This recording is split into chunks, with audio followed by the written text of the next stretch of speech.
नमस्कार दोस्तों, कैसे हो आप सभी। तो आशा करता हूँ कि आप सभी स्वस्थ होंगे, अपना ध्यान रख रहे होंगे। तो जैसा कि दोस्तों आपका जो नोट सेट का जो रिजल्ट है, नोट सेट 5.0 का वो रिजल्ट आ चुका है। जो भी बच्चा सेलेक्ट हुआ है उन सभी को मेरी तरफ से बहुत बहुत शुभकामनाएं। और जो भी बच्चा सेलेक्ट नहीं हुआ है वो भी स्ट्रॉन्ग रहे। ऐसा नहीं समझे कि मेरा सिलेक्शन नहीं हुआ तो मैं आगे कुछ नहीं कर पाऊंगा। ऐसा लाइफ में बहुत होता है हमारे साथ में, कई बार हम बिल्कुल करीब से रह जाते हैं।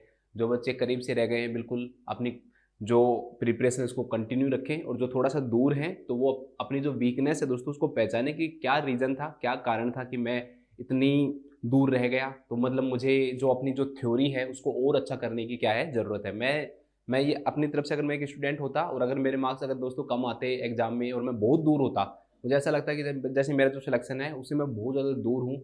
तो मैं सबसे पहला काम पढ़ाई करने से पहले मैं बैठ कर ये सोचता कि क्या रीज़न था कि जो मेरे जो मार्क्स हैं वो इतने कम आए हैं।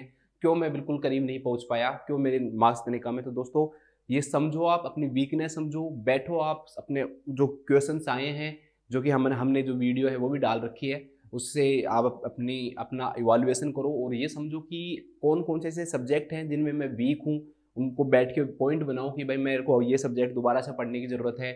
ये जो मेरे नोट्स हैं ये इतने क्वालिटेटिव नहीं है, इनमें इतनी क्वालिटी नहीं है कि इस जो मैंने पढ़ा उसमें से क्वेश्चंस नहीं आ पाए, या मुझे क्या बुक पढ़ने की ज़रूरत है कि मुझे जैसे अब आज ये जो अभी जो मेंस का जो एग्ज़ाम हुआ था दोस्तों, इसमें आपने देखा होगा कि जो सारे जो क्वेश्चंस थे वो ज़्यादातर कौन से थे, जो एनक्लेक्स जो पैटर्न के जो क्वेश्चंस थे दोस्तों वही पूछे गए थे। तो आपको कोशिश करना है कि जिस भी बच्चे ने भाई एनक्लेक्स की बुक नहीं पढ़ी है तो वो वापस से शुरुआत करें, मेरे से सीखें कि मैं आप लोगों को सिखाऊंगा कि कैसे आप पढ़ते हो खुद।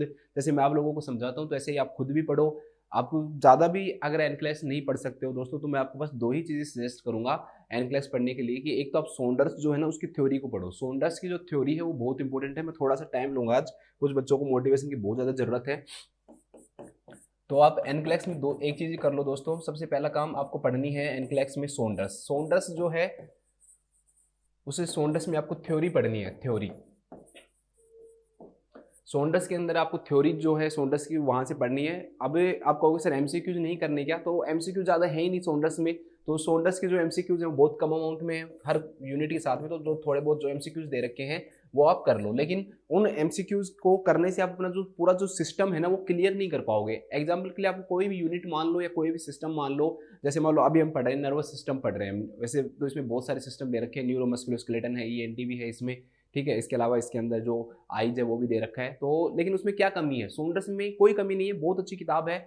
उसकी थ्योरी भी इतनी अच्छी है, इतनी सिंपल तरीके से दे रखी है। आप एमएसएन कहीं से भी पढ़ लो दोस्तों, कभी भी उसे कंप्लीट नहीं कर पाओगे। क्यों? क्योंकि जो जो एमएसएन है मेडिकल सर्जिकल नर्सिंग वो इतनी ज़्यादा वास्ट है, इतनी ज़्यादा है कि हम कभी पूरा कर ही नहीं सकते। सोचो कि हम पूरा ही करें तो कंसल्टेंट की बराबरी हो जाएगी ना। लेकिन हमें उस लेवल से पढ़ना है कि हम एग्जाम में क्वेश्चन अटेम्प्ट कर पाए। हमें कोई कंसल्टेंट नहीं बनना है कि भाई हम बैठकर ट्रीटमेंट लिखना हो हमें किसी का, तो वो तो हमें करना नहीं है। तो हमें क्या करना है, हमारा मकसद क्या है, हमारा गोल क्या है। हमारा गोल ये है दोस्तों कि हमें हमें वहां तक पहुंचना है कि भाई एग्जामिनर जो क्वेश्चन है वो कहाँ से उठा रहा है। तो सोंडर्स के अंदर एक प्रॉब्लम है, सोंडर्स में थ्योरी बहुत अच्छी है। आप जो भी थ्योरी जो पढ़ो दोस्तों उस पूरा सोंडर्स की थ्योरी को पढ़ो। थ्योरी पढ़ने के बाद में आप जैसे आपने जो भी सिस्टम पढ़ा, चाहे फंडामेंटल नर्सिंग पढ़ा हो या फिर आपने चाहिए सिस्टम लेने लग गए, आप रेस्पिरेटरी सिस्टम पढ़ रहे हो, आप ठीक है एंडोक्राइन पढ़ रहे हो, नर्वस सिस्टम पढ़ रहे हो, कोई भी सिस्टम पढ़ रहे हो, तो आप उसमें एक काम किया करो। जैसे सोंडर्स की थ्योरी पढ़ ली आपने, थ्योरी पढ़ने के बाद में दोस्तों फिर आप मॉसबी की बुक उठाओ।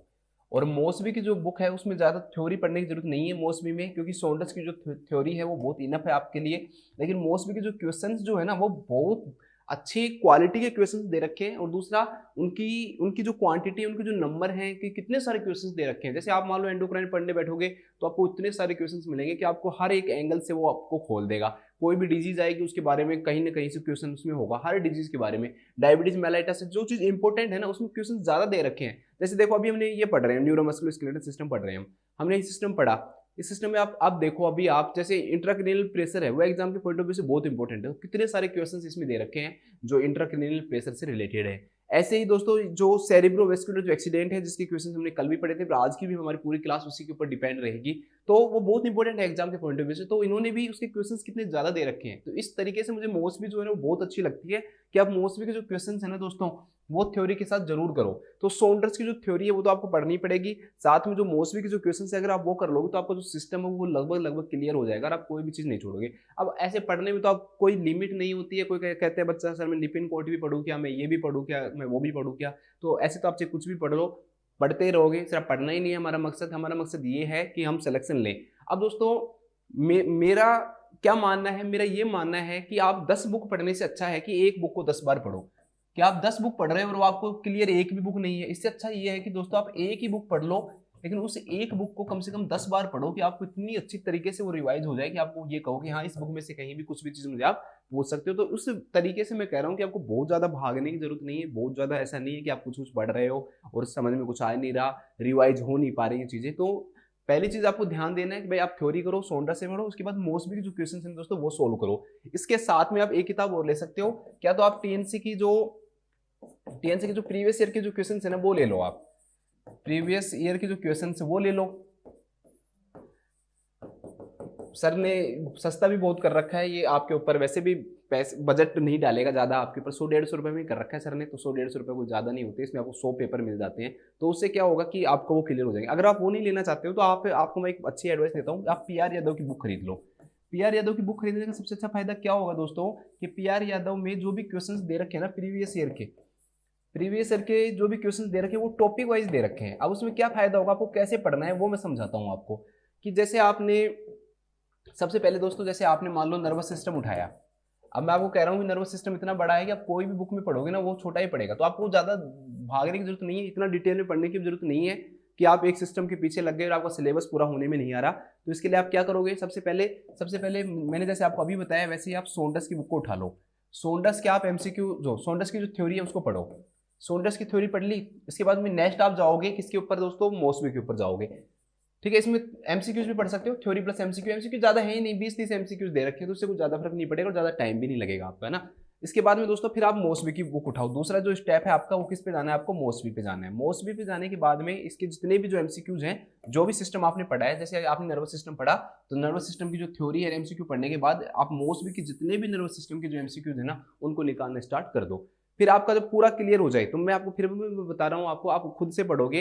अगर आप मॉसबी को खुद से पढ़ोगे ना दोस्तों तो ध्यान रखना आपको कम से कम 2 से 3 बार एमसीक्यूज निकालने की जरूरत पड़ेगी आपको। आप ये सोचो कि कोई भी बच्चा ये सोचे कि मैं सिर्फ एक बार पढ़ के मेरे को मॉसबी के एमसीक्यूज क्लियर हो जाएंगे, तो नहीं हो पाएंगे दोस्तों। कम से कम मिनिमम इंटेलिजेंट जो बच्चा भी होगा उसको कम से कम 2 बार तो मिनिमम पढ़ना पड़ेगा। मैं सच बता रहा हूँ, चाहे आप कितने भी इंटेलिजेंट हो, हम जब हम पढ़ते थे दोस्तों, हमें खुद को भी जो मॉसबी है मैंने 3-3 4-4 बार पढ़ी थी, जब बिल्कुल क्लियर हो गई थी कि हाँ ये क्वेश्चन है, क्या पूछना चाह रहा है, क्या है, हमारा माइंड सेट हो जाता है। बाद में तो कई क्वेश्चन तो हमने खुद ही आने लग जाते हैं क्योंकि हम उस रूटीन में आ जाते हैं कि यार ऐसा माइंड मैप मांगता है मॉसबी, है ना। तो फिर वो आप करो। उसके बाद में दोस्तों 2 से 3 बार इसको करने के बाद में फिर नेक्स्ट आप जाओ पीआर यादव पे, प्रताप नरसिंह जो प्रहलाद राम यादव की बुक है, हाँ प्रताप ने, पीआर यादव की बुक पे जाओ। अब पीआर यादव के अंदर नर्वस सिस्टम के कितने एमसीक्यू जो पिछले पूछे गए हैं ना उन सबको क्लियर करो भाई। उससे ज्यादा और क्या पढ़ोगे आप, आपने थ्योरी पढ़ ली, इसके क्वेश्चन कर लिए, मॉसबी के एमसीक्यूज कर लिए। हर यूनिट में मिनिमम 150 क्वेश्चन तो दे रखे हैं हर यूनिट में, इनमें तो 150 क्वेश्चन आपने वो कर लिए। ठीक है, इसके बाद में आप जो पीआर यादव की बुक है उसको पढ़ो, इसमें प्रीवियस ईयर के जितने भी क्वेश्चंस आए हैं वो सेट कर लो। तो इस प्रकार से आपका एक सिस्टम जो है ना दोस्तों वो क्या हो जाएगा, क्लियर हो जाएगा। फिर उसको बार बार आपको क्या करना है, रिवीजन करना है। देखो ध्यान रखना, अगर कोई मेरे से ये पूछे ना कि कोई मेरे से एक चीज पूछे मेरे बारे में कि सर आपका मान लो सिलेक्शन हुआ है तो उसका क्या रीजन, आप किस चीज को देते हो, तो मैं अगर एक सेंटेंस में मुझे बोलना हो या मुझे एक ही वर्ड में बोलना हो ना तो मैं उसका आंसर रिवीजन दूंगा। सबसे बड़ी जो गलती बच्चे करते हैं ना वो रिवीजन नहीं करते। रिवीजन करने से बच्चों को डर लगता है। उनको क्या लगता है, देखो मैं बताता हूँ, हम पढ़ लेते हैं, हमने एक सिस्टम पढ़ लिया, एक सब्जेक्ट पढ़ लिया, अब दूसरे सब्जेक्ट में चले गए और पिछला जो है वो भूलते जा रहे हैं।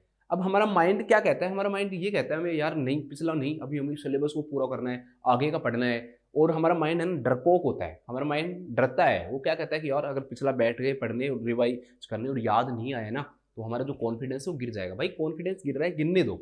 आपको सिलेक्शन लेना है, कॉन्फिडेंस से क्या लेना देना कि आपने पूरा सिलेबस कर लिया और पिछली चीजें याद ही नहीं है। तो आज ही आप क्या करोगे दोस्तों, एक डायरी बनाओगे मेरे कहने से, मेरी बात मानोगे आप। आज मैं आपको ज्यादातर कभी भी फोर्स भी नहीं करता किसी चीज के लिए, मैं पहली बार आज आप लोगों को किसी चीज के लिए कह रहा हूँ, मेरे मन से कह रहा हूँ, मैं दिल से कह रहा हूँ, क्योंकि जिस भी बच्चे का सिलेक्शन नहीं हुआ है उनके साथ मैं हूँ और मुझे बहुत दुख होता है। मैं चाहता हूँ कि आप मेरे साथ जुड़े रहो और मेरे साथ जुड़ो तो आपको कोई फायदा हो। ठीक है, तो आप आज आपको एक डायरी बनानी है और उसमें डेट लिखना है। ठीक है, आप उसमें क्या लिखोगे, डेट लिखोगे। आपने लिख दी 13 तारीख है, 10वां महीना है, 2023 है। आज आपने क्या पढ़ा दोस्तों, उस टॉपिक का नाम लिखोगे कि जैसे आपने आज पढ़ा नर्वस सिस्टम पढ़ा, जो भी पढ़ा ना उस सब के बारे में सब लिख लो, 2-3-4 चीज जितनी भी चीजें वो पढ़ लो। ठीक है, लिखने के बाद में आपको याद रखना है कि जो भी चीज़ आपने पढ़ी है ना उसका आप 24 घंटे में पहला रिवीजन करोगे, 24 आवर के अंदर पहला रिवीजन करोगे, तो डेट लिखने से फायदा होगा। ठीक है, इस टॉपिक के आगे लिखोगे फर्स्ट रिवीजन, फिर सेकंड रिवीजन और फिर थर्ड रिवीजन। 3 रिवीजन तो कम से कम मिनिमम चाहिए आपको। पहला जो रिवीजन है दोस्तों वो आपको 24 घंटे में करना है कि अपने अगले 24 घंटे के अंदर आपको जो भी पढ़ा है ना उसको वापस रिवाइज करना ही पड़ेगा। हमारा माइंड है वो इतनी चीज़ों को नहीं रख पाता है, आप सोचते हो कि याद हो गया है लेकिन हम भूल जाते हैं चीज़ों को। ठीक है, तो 24 घंटे के अंदर अंदर हमें क्या करना है दोस्तों, पहला रिवीजन करना है। दूसरा रिवीजन आपको 7 दिन में करना है। उसके बाद 7वें दिन आप क्या करोगे दोस्तों, दोबारा से इसको देखोगे, दोबारा से 7वें दिन आप इसको क्या करोगे दोस्तों, रिवाइज करोगे जो भी आपने अभी तक जो भी पढ़ा है। हर 7 दिन में हो सकता है कि ऐसा नहीं है कि आप पिछले पूरे 7 दिन की चीज़ों को पढ़ पाओगे, नहीं भी पढ़ पाओगे कई बार, लेकिन डेट डालते जाओगे हाँ भाई पिछले 7 दिन का हो गया, अब अगले 7 दिन का हो रहा है, अगले 7 दिन का हो रहा है। हर दिन आपको रिवीजन का टाइम देना है जी। हर दिन आप 2 घंटे दो, चाहे 3 घंटे दो, चाहे 1 घंटा दो, लेकिन आपको हर दिन रिवीजन का टाइम देना है। ठीक है, उसके बाद फिर आपको 7 दिन 24 घंटे दे दिया, फिर 7वें दिन दे दिया, और फिर तीसरा जो रिवीजन है ना वो 15वें दिन दो, या कुछ बच्चे 15 से 21 दिन के बीच में कोई भी एक दिन आप चूज कर लो। कि कुछ बच्चों को ऐसा लगता है कि मुझे जल्दी रिवाइज करने की जरूरत पड़ती है, जिनको लगता है कि मेरी मेमोरी पावर कम है वो 15वें दिन में रिवाइज करेंगे, और जिनको लगता है कि मेरी मेमोरी पावर ठीक ठाक है तो वो 21वें दिन में कम से कम क्या करेंगे दोस्तों, रिवाइज करेंगे। तो ये रिवीजन तो आपको करना ही है, मतलब एक महीने के अंदर अंदर है ना आपका 3 बार आपके टॉपिक का क्या हो जाना चाहिए, रिवीजन हो जाना चाहिए। अगर आप रिवीजन नहीं कर रहे हैं तो पढ़ना छोड़ दो, कोई फायदा नहीं है। आप पढ़ते जाओगे भूलते जाओगे, फिर कोई फायदा तो है नहीं पढ़ने का। फिर क्यों पढ़ रहे हो आप, जब आपको भूलना ही है तो फिर पहली बार पढ़ लो जी, लास्ट बार पढ़ लो, कोई फायदा है नहीं है। तो वो रिवाइज आपको पक्का करना ही करना है। ठीक है, फिर हर इस महीने का जो रिवीजन है वो हो गया। नेक्स्ट मंथ में जो भी टॉपिक पढ़ोगे वो तो रिवाइज करो ही करोगे आप, और लेकिन एक बार तो आपको कम से कम पढ़ा हुआ है ना, वापस से क्या करना पड़ेगा, जीना पड़ेगा। तो नेक्स्ट मंथ के अंदर है ना 4th रिवीजन होगा आपका। नेक्स्ट मंथ में अगर आपने दोस्तों एक बार और 4th रिवीजन कर लिया ना, ठीक है, 3rd के बाद यहाँ पे लिख लेना 4th रिवीजन, तो 4th रिवीजन आपने कर लिया ना, फिर आपके लिए इनफ है। फिर वो जो चीज़ है वो लॉन्ग टर्म मेमोरी में आपके चली जाएगी, आप लॉन्ग टर्म मेमोरी उसको भूलोगे नहीं। तो वो चीज़ भी आपको बिल्कुल ध्यान रखनी है कि कम से कम नेक्स्ट मंथ में एक रिवीजन तो आपको देना ही पड़ेगा। देखो ये टाइम पीरियड है ना, ये कम होता जाएगा। अगर आप अच्छे से रिवाइज कर रहे हो, मन से रिवाइज कर रहे हो, पहला रिवीजन करोगे टाइम लगेगा, इसके बाद नेक्स्ट रिवीजन करोगे और कम टाइम लगेगा, तीसरा रिवीजन करोगे और कम टाइम लगेगा, और 4th रिवीजन तक जब आप पहुंचोगे ना तब आपको लगेगा कि हाँ जल्दी जल्दी मुझे हर चीज़ क्या है, क्लियर है, और मैं इन सब चीज़ों को क्या कर सकता हूँ, वापस से जल्दी जल्दी क्या कर सकता हूँ दोस्तों, रिवाइज कर सकता हूँ। तो वापस से आपको क्या करना है, उसको रिवाइज करना है। तो नेक्स्ट मंथ में अगला जो मंथ आएगा उस मंथ में भी आपको एक बार कभी भी, चाहे आप लास्ट के दिनों में दे दो, 5-7 दिन में दे दो, लास्ट के जो 5-7 दिन बचे, मतलब कि आपका पढ़ा हुआ जो टॉपिक आज पढ़ा हुआ है उसको 2 महीने में, दूसरा महीना जो है दोस्तों उसके लास्ट के अंदर आपको क्या करना है, उसको रिवाइज करना ही करना है। इतना आपने रिवाइज कर लिया ना, फिर अब वो चीज़ें आपकी क्या हो जाती है, क्लियर होती जाती है। ठीक है, तो ये आपको ध्यान रखना है, रिवीजन करना है, नाम लिखना है, तारीख लिखनी है, कौन कौन से टॉपिक हैं वो लिखने हैं, पहला रिवीजन हो गया या नहीं हुआ उस पर क्रॉस करना है, उसकी डेट लिखनी है कि हाँ इतनी तारीख को, और फिर पूरा कंसेप्ट बनाओ कि भाई नोट से 6.0 को लगभग इतना टाइम है, मुझे ये चीज़ें पढ़नी है, मुझे ये सिस्टम पढ़ने हैं, उस हिसाब से टाइम बनाओ। ऐसा टाइम टेबल नहीं बनता कि मैं 6 बजे से 8 बजे तक ये पढ़ूंगा, 8 से 10 तक पढ़ूंगा, कुछ भी प्रॉब्लम्स आ जाती हैं और वो हम उस फॉलो भी नहीं कर पाते हैं। तो कम से कम आप ये नहीं तो कम से कम मंथली टारगेट बनाया करो आप अपना। आपको पूरा मंथली जब टारगेट बनाओगे ना तो माइंड में रहेगा कि यार पूरे महीने में मुझे अब की बार मुझे क्या क्या पढ़ना है, मुझे सॉन्डर्स की बुक में से मुझे 5 सिस्टम करने हैं, मुझे 5 चीज़ें पढ़नी है, मुझे पूरी फंडामेंटल है वो पढ़नी है मुझे पूरी, ठीक है, मुझे ओबीजी पढ़नी है इस महीने में, ठीक है, इसके अलावा मुझे नर्वस सिस्टम पढ़ना है, एंडोक्राइन सिस्टम पढ़ना है।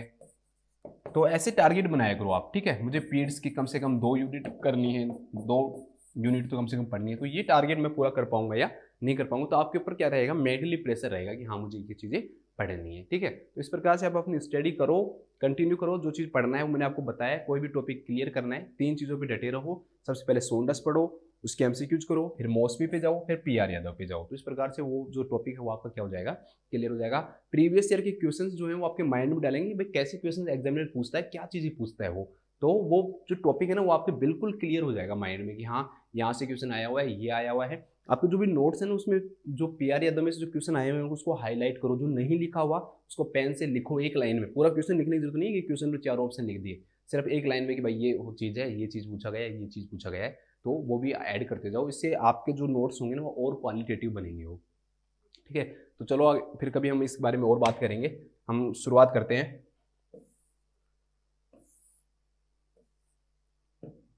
तो लग जाओ आप अपनी पढ़ाई को स्टार्ट कर दो। ऐसे नहीं है कि एक दिन है 2 दिन है, बाद में रेस्ट ही रेस्ट है, बाद में मज़े ही हैं, लाइफ में कुछ नहीं है। बस सबसे पहले आपको शुरुआत करनी है कि हाँ मैं शुरुआत कर दी है, मैंने आज से शुरुआत कर दी है बिना कोई टाइम वेस्ट किए, क्योंकि जितने दिन आप लगाओगे उतना ही टाइम आपका और वेस्ट होता रहेगा। उतने दिन में आप क्या क्या चीज़ें पढ़ सकते थे। बीच बीच में एंजॉय करो, लेकिन एंजॉय के साथ में आपके जो टारगेट है ना वो पूरे जरूर होने चाहिए, नहीं तो फिर कोई फायदा नहीं है। चलो शुरुआत करते हैं। हमने लगभग आज की जो चीज़ें हैं, आज का जो हमारी जो क्लास है वो कम्प्लीटली डिपेंड है सेरिब्रोवेस्कुलर जो एक्सीडेंट है या ब्रेन अटैक या स्ट्रोक है। जिस भी बच्चे ने पिछली क्लास नहीं देखी है एक बार जाकर जरूर देख ले। लगभग आधी चीज़ें मैंने बता रखी हैं, और आज की जो क्लास है वो हमारी नर्सिंग मैनेजमेंट के ऊपर डिपेंड है। ठीक है, मैंने आपको बताया था कि नर्सिंग मैनेजमेंट में आपको उस हिसाब से मैं आपको पढ़ा दूंगा कि जिस हिसाब से इसमें दे रखा है। तो देखो, which health problem does the nurse identify, कि ऐसी कौन सी हेल्थ प्रॉब्लम है जो नर्स क्या करती है, आइडेंटिफाई करती है from an older clients history that increases the client risk factor for a brain attack. आप एक ओल्ड क्लाइंट है, कोई ओल्ड एज का क्लाइंट मान लो जिसकी एज है 60 है, 60 से अबव है, वो उस क्लाइंट की आप हिस्ट्री देख रहे हो। अब आपको कह रहा है कि इन चार में से एक कोई आपने हिस्ट्री में से एक ऐसा रिस्क फैक्टर देखा जो आपको बता रहा है कि उस क्लाइंट को क्या आ सकता है दोस्तों, ब्रेन अटैक आ सकता है। तो मैंने आपको रिस्क फैक्टर में ये चीज लिखवा भी रखी है। क्या मैंने आपको ग्लूकोमा लिखवाया कि पेशेंट को अगर मान लो दोस्तों उसका जो इंट्राओक्यूलर जो प्रेशर है जो कि 10 to 21 mmHg होता है वो बढ़ जाता है तो वो ग्लूकोमा कहलाता है। मैंने आपको अच्छे से ग्लूकोमा के बारे में पढ़ा भी रखा है। तो दोस्तों उसके बढ़ने के कारण मान लो ग्लूकोमा 21 mmHg से ज़्यादा प्रेशर हो जाता है दोस्तों, तो उसके कारण ग्लूकोमा होता है। कि ग्लूकोमा के बढ़ने के कारण ब्रेन अटैक का कोई चांस होता है, ऐसा बताया मैंने आपको कहीं? नहीं, मैंने कहीं भी नहीं लिखा है आपको। मैंने रिस्क फैक्टर में आपको हाइपरटेंशन लिखा रखा है, हाइपरलिपिडेमिया लिखा रखा है, डायबिटीज मेलाइटस लिखा रखा है, ओबेसिटी लिखा रखा है, आपको मैंने स्मोकिंग लिखा रखा है, एडवांस एज लिखा रखा है। साथ में मैंने एक लास्ट में आपको मैंने एक चीज और बताई थी दोस्तों, that was transient ischemic attack. कि जिस भी क्लाइंट को दोस्तों एक बार ट्रांजिएंट इस्चेमिक अटैक आया है ना, that is the impending sign, that is the warning sign. एक वार्निंग साइन होता है ये, जो ये चीज दिखाता है कि उस क्लाइंट को आगे जाके क्या आ सकता है दोस्तों, स्ट्रोक आ सकता है। तो इस क्वेश्चन में जो आंसर होगा that will be transient ischemic attack.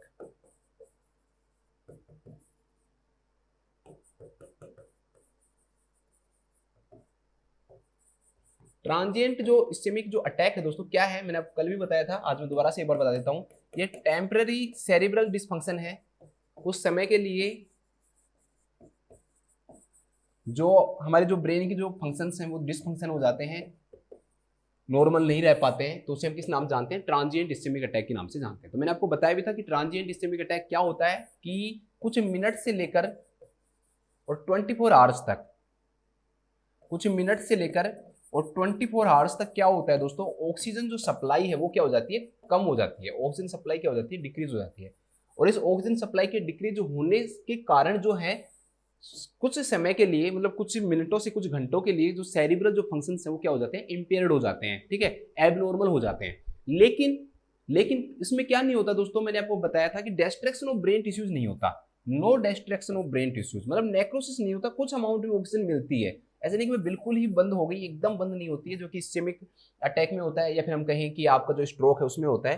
तो no distraction of brain tissues, no distraction of brain tissues, necrosis नहीं होता। और वापस से जो पर्सन है ना, वो वापस से पर्सन क्या हो जाता है दोस्तों, नॉर्मल हो जाता है। कुछ एक दिन के बाद में जो पर्सन है, कुछ लोग मिनटों में भी हो जाते हैं, कुछ घंटे भी ले लेते हैं, कुछ एक दिन ले लेते हैं, तो उसके बाद वापस से वो क्या आ जाते हैं, बिल्कुल नॉर्मल फंक्शनिंग करने लग जाते हैं। लेकिन ये हमें एक साइन देता है, जिस भी पर्सन को एक बार अगर ट्रांजिएंट इस्चेमिक अटैक आ गया, वो ये हमें बताता है कि भाई आगे इस पेशेंट को क्या हो सकता है दोस्तों, ब्रेन अटैक आ सकता है, पूरा सेरिब्रल वेस्कुलर जो एक्सीडेंट है वो हो सकता है, पेशेंट का जो ब्रेन के जो टिश्यूज हैं उनका डिस्ट्रैक्शन हो सकता है, उनका नेक्रोसिस हो सकता है। तो इसलिए ट्रांजिएंट जो इस्चेमिक अटैक है दोस्तों, ये हमें हमेशा शो करता है, अगर किसी भी क्लाइंट को अगर ट्रांजिएंट इस्चेमिक अटैक आया हुआ है तो ये शो करता है कि उस क्लाइंट को, वो क्लाइंट रिस्क पे है, किसके, ब्रेन अटैक के रिस्क पे है।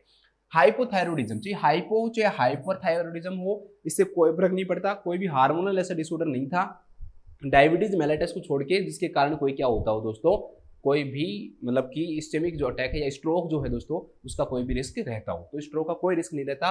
कंटिन्यूअस नर्वसनेस तो बिल्कुल भी नहीं है कि भाई आप नर्वस रहते हो कंटिन्यूस, इसके कारण आपको स्ट्रोक आ जाएगा, ये भी नहीं है। तो इसका जो राइट आंसर हो जाएगा that will be transient ischemic attack. तो लिख लो, transient ischemic attack, transient ischemic attack stroke का स्ट्रोक के आने का एक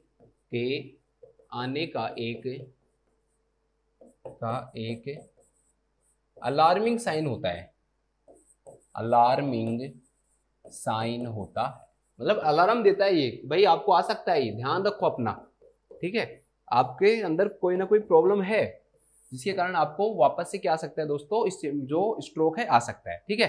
तो ऐसे पेशेंट स्ट्रोक के रिस्क पे रहते हैं, ऐसे पेशेंट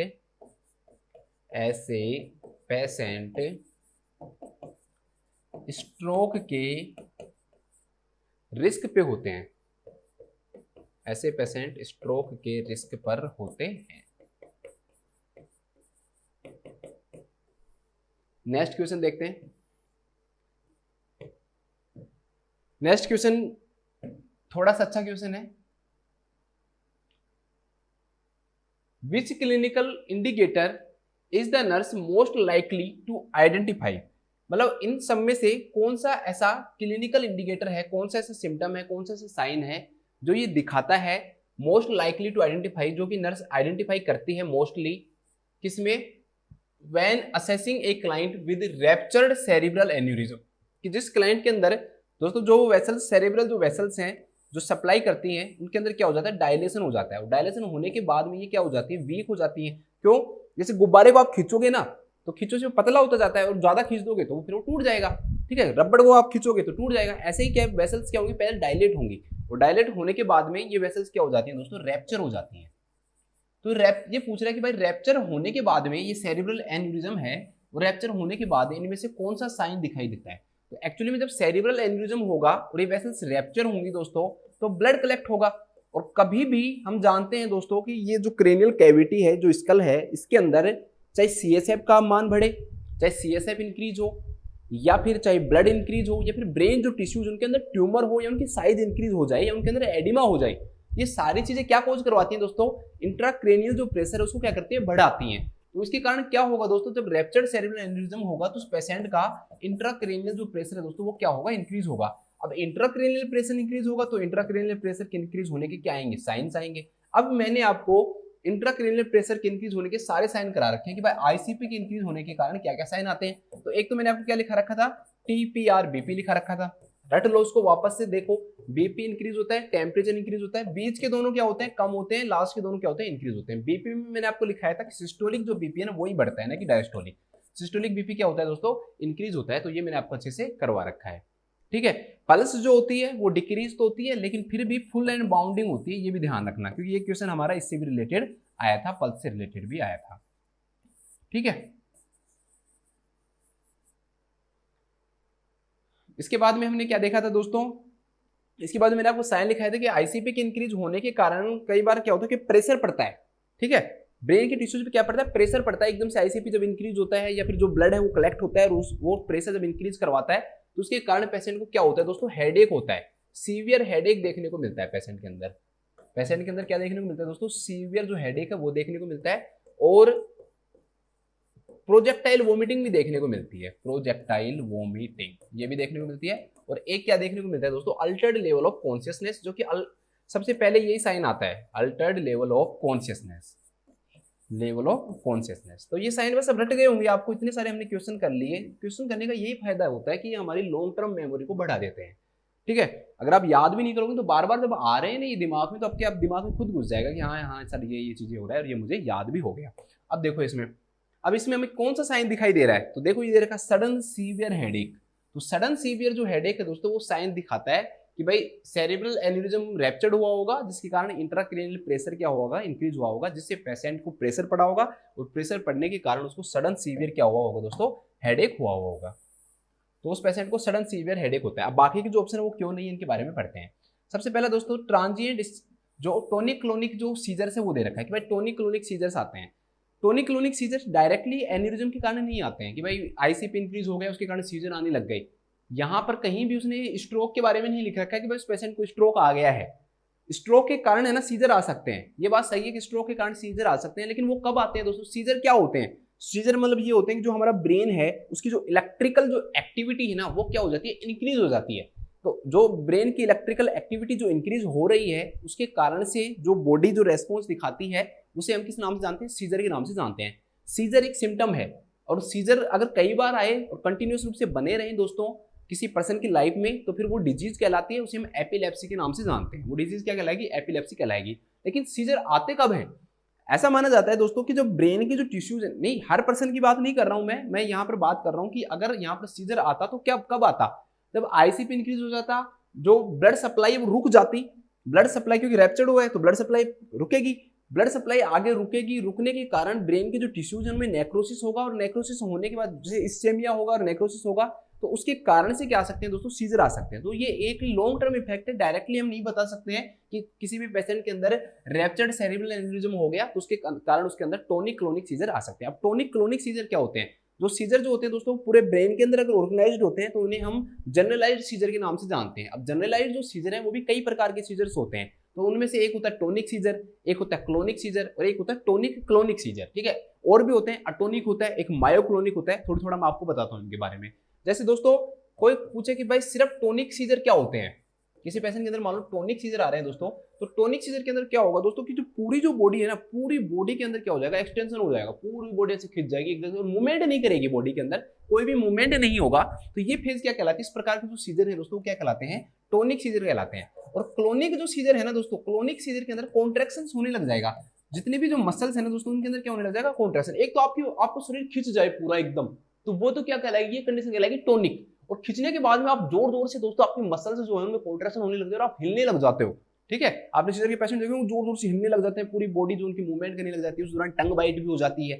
ठीक है, तो इसलिए उसे हम किस नाम से जानते हैं दोस्तों, क्लोनिक के नाम से जानते हैं। और जिस पेशेंट के अंदर ये दोनों चीजें आती हैं, टोनिक और क्लोनिक, तो उसे हम किस नाम से जानते हैं दोस्तों, टोनिक क्लोनिक सीजर के नाम से जानते हैं। टोनिक क्लोनिक सीजर दोनों चीजें होंगी, वो सीजर क्या कहलाते हैं दोस्तों, तीसरे प्रकार के जो सीजर्स हो गए, एक हो गए टोनिक सीजर, जिनके अंदर पूरी बॉडी के अंदर क्या होगा दोस्तों, पूरी बॉडी के अंदर एक्सटेंशन हो जाएगा, पूरी बॉडी खिंच जाती है, मसल्स के अंदर जो टोन है उसके कारण से हम टोनिक सीजर के नाम से जानते हैं। लेकिन मसल्स के अंदर कॉन्ट्रैक्शन और रिलैक्सेशन नहीं होगा दोस्तों, ऐसा नहीं होगा कि वो मूवमेंट नहीं करेगा उस दौरान, बस पूरी बॉडी जो है दोस्तों उसमें खिंचाव सा आ जाएगा उसका, तो वो टोनिक होगा। क्लोनिक के अंदर क्या होगा, कॉन्ट्रैक्शन करने लग जाएगा, कॉन्ट्रैक्शन रिलैक्सेशन होगा मसल्स के अंदर, मतलब वो हिलने लग जाएगा और हिलने के साथ मूवमेंट करेगा वो पूरा, तो ये क्या कहलाता है दोस्तों, क्लोनिक कहलाती है। और दोनों चीजें हैं कि पहले उसके अंदर टोनिक फेज आई और टोनिक फेज के बाद में फिर उसकी मसल्स में क्या होने लग गया, मूवमेंट होने लग गया, तो उसे हम किस नाम से जानेंगे, टोनिक क्लोनिक सीजर के नाम से जानते हैं। एक होता है अटोनिक सीजर, चौथा प्रकार का जो सीजर होते हैं दोस्तों दैट इज अटोनिक सीजर। ये सारे जनरलाइज्ड सीजर के टाइप हैं।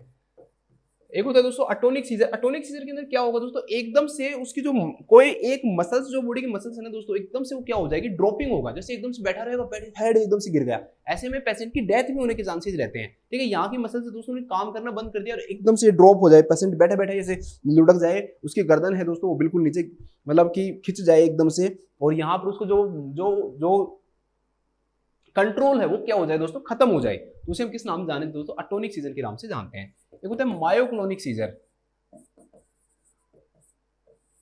मायोक्लोनिक सीजर में क्या होता है दोस्तों कि एक स्मॉल ग्रुप ऑफ कोई भी मसल्स है, जैसे वो काम कर रहा है, एकदम से वो खा रहा है और खाना खाते खाते तो उसकी जो चम्मच है दोस्तों एकदम से हिलने लग जाए और उसको पता भी नहीं कि मेरे में सीजर आ रहा है लेकिन कुछ कर नहीं पा रहा हूँ। ठीक है, तो कोई एक स्पेशल जो मसल्स हैं वो कंट्रोल में नहीं रहे उस पर्सन के और वो इनवॉलेंटरी क्या करने लग जाए, मूवमेंट करने लग जाए दोस्तों, तो ऐसे सीजर क्या कहलाते हैं, मायोक्लोनिक सीजर कहलाते हैं। जैसे कई प्रकार के सीजर्स होते हैं जिनके बारे में हमने बात की है। तो ये क्या हो गया दोस्तों, टोनिक क्लोनिक सीजर हो गया। दूसरा दोस्तों डिसेरिब्रेट पोस्चरिंग है। डिसेरिब्रेट पोस्चरिंग मतलब एक्सटेंशन की जो पोजीशन है दोस्तों उसमें आ जाता है। ग्लासगो स्केल में हमने इसके बारे में बात की, आगे भी हम इसके बारे में और बात करेंगे कि जो पूरी बॉडी है दोस्तों किस में चली जाती है, एक्सटेंशन में चली जाती है, तो इसे हम किस नाम से जानते हैं दोस्तों, डिसेरिब्रेट के नाम से जानते हैं। एक हमने ग्लासगो स्केल में डिकोर्टिकेट पढ़ा था जिसमें किस में चली जाती है, बॉडी फ्लेक्शन में चली जाती है, और यहाँ पर किस में चली जाती है दोस्तों, एक्सटेंशन में। तो ये इसका कारण जो होता है डिसेरिब्रेट पोस्चरिंग का ये हो सकता है कि भाई उसके मिड ब्रेन में इंजरी हो या उसके पोन्स एरिया के अंदर इंजरी हो।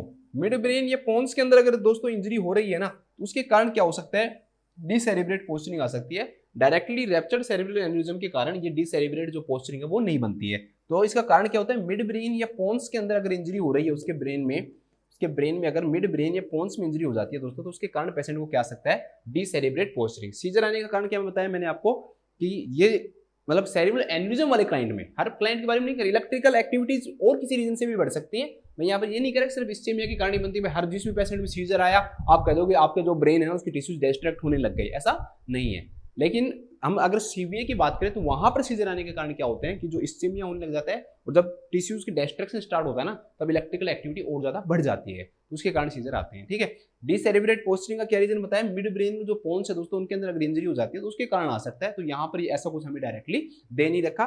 चौथा दे रखा है इसमें कि नैरोड हो जाता है पल्स प्रेशर, कि पल्स प्रेशर क्या हो जाता है, कम हो जाता है। तो मैंने आपको आईसीपी के अंदर बता रखा है दोस्तों, अच्छे से मैंने आपको आईसीपी में बताया था, जो सिम्टम्स है वो मैंने आपको बताया था कि सिस्टोलिक बीपी में से अगर आप डायस्टोलिक बीपी घटा दोगे तो ये पल्स प्रेशर कहलाएगा।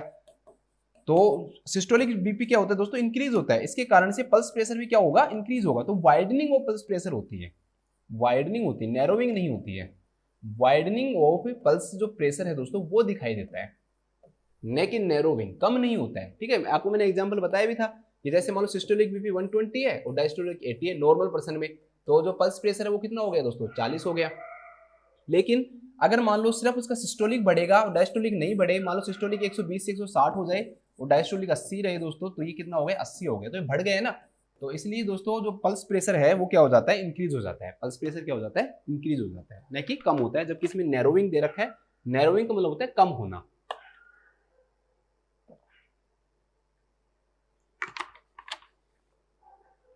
तो इस क्वेश्चन का राइट आंसर क्या होगा, सडन सीवियर हेडेक। तो लिखो लिखो रैप्चर्ड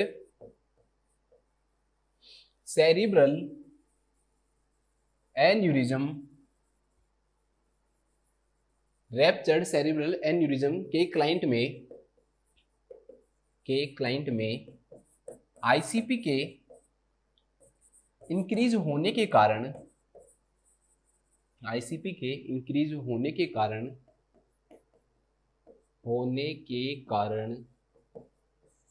कारण सडन सीवियर हेडेक हो सकता है, sudden severe headache, sudden severe headache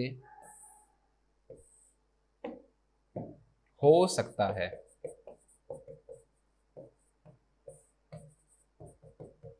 ठीक है, इसके बाद हम नेक्स्ट क्वेश्चन देखते हैं।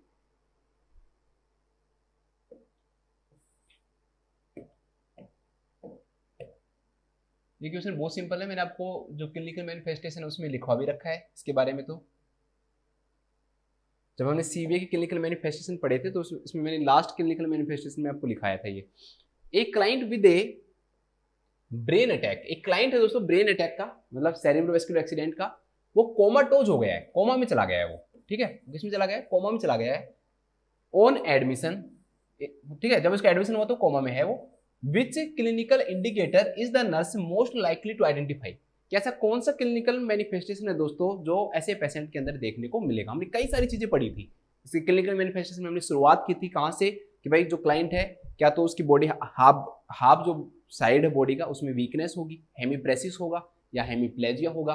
ठीक है, इसके अलावा हमने जो स्पीकिंग है उसमें प्रॉब्लम देखी थी कि भाई उसके रिसेप्टिव एफेजिया हो सकता है या एक्सप्रेसिव हो सकता है, ग्लोबल हो सकता है या फिर डिसअर्थरिया हो सकता है, इसके बारे में बात की थी। इसके अलावा हमने दोस्तों विजुअल जो डिस्टर्बेंस है उसमें पढ़ा था हमें हेमी एनोप्सिया है वो देखने को मिलता है।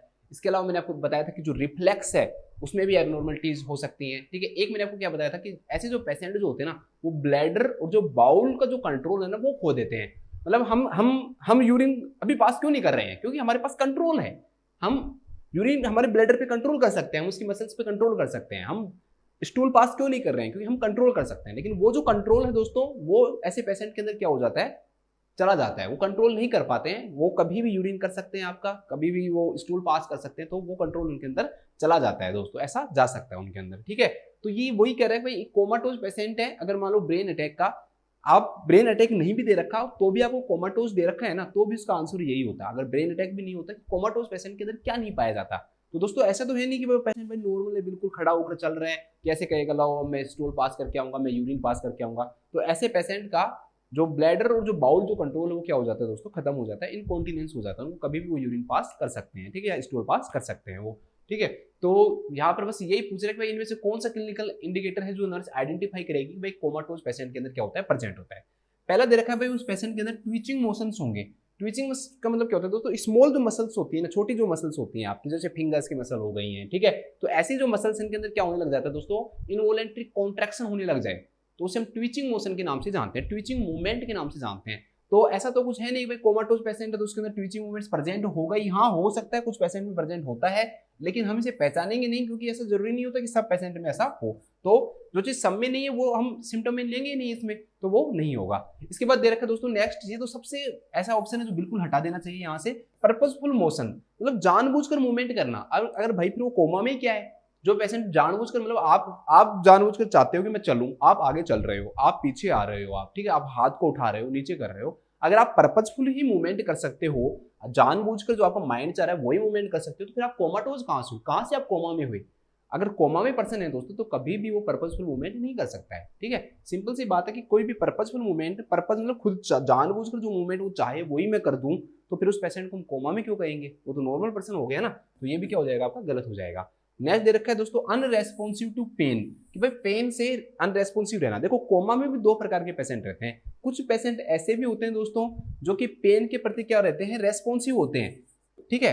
पेन के प्रति पेशेंट रेस्पॉन्सिव भी हो सकता है और अनरेस्पॉन्सिव भी। अब इसमें डायरेक्टली दे दिया कि भाई पेन के प्रति अनरेस्पॉन्सिव ही रहेगा, तो वो भी क्या दे रखा है इन्होंने, गलत दे रखा है, क्योंकि कुछ कोमाटोज ऐसे पेशेंट भी होते हैं दोस्तों, अगर उनको मान लो जो पेन है आप उनको कोच करोगे, ठीक है, नीडल प्रिक करवाओगे और भी कुछ करोगे, तो उन पेशेंट को क्या होता है दोस्तों, रेस्पॉन्स दिखाते हैं, ठीक है, चाहे वो किसी भी वे में करें, हल्का सा मूवमेंट हो, ब्लिंकिंग हो, ठीक है, तो इस प्रकार से मूवमेंट देखने को मिल सकते हैं। तो हम डायरेक्टली नहीं कह सकते कि पेशेंट क्या रहेगा, अनरेस्पॉन्सिव टू पेन ही रहेगा। तो इन सब में सबसे अच्छा जो ऑप्शन है वो मैंने आपको क्लिनिकल मैनिफेस्टेशन में भी करवा रखा है, तो इसका जो राइट आंसर जाएगा दोस्तों, that will B urinary incontinence. कि कोई भी कोमाटोज पेशेंट होता है ना दोस्तों, उसके अंदर यूरिनरी इनकॉन्टिनेंस तो पाया जाएगा, और जो बाउल का जो कंट्रोल है वो भी वो क्या कर देता है, लॉस कर देता है। तो जो यूरिन है उसके ऊपर वो कंट्रोल नहीं कर पाता है। तो यूरिनरी इनकॉन्टिनेंस जो होता है दोस्तों, ये ऐसा क्लिनिकल इंडिकेटर होता है जो कि एक कोमाटोज पेशेंट के अंदर एक नर्स को क्या करना चाहिए दोस्तों, आइडेंटिफाई करना चाहिए। इसलिए ही तो कोमाटोज जो पेशेंट हॉस्पिटल के अंदर रहते हैं उनके अंदर हम फोलेज कैथेटराइज कर देते हैं। क्यों कर देते हैं ऐसे पेशेंट के अंदर, क्योंकि वो कभी भी यूरिन पास कर सकते हैं तो वो बेड को खराब करेंगे, तो इसलिए हम उस पेशेंट के अंदर क्या करते हैं, फोलेज कैथेटराइजेशन करते हैं कि भाई इन्फेक्शन भी नहीं हो, प्रेशर सोर नहीं हो, क्योंकि जहाँ पर अगर मॉइस्ट जो चीज़ है वो ज़्यादा क्या कराती है, प्रेशर सोर या प्रेशर अल्सर करवाती है, इसलिए ऐसे पेशेंट को हम फोलेज कैथेटराइज भी कर देते हैं, ठीक है। इसलिए इस क्वेश्चन का राइट आंसर क्या हो जाएगा, थर्ड हो जाएगा। तो लिख लो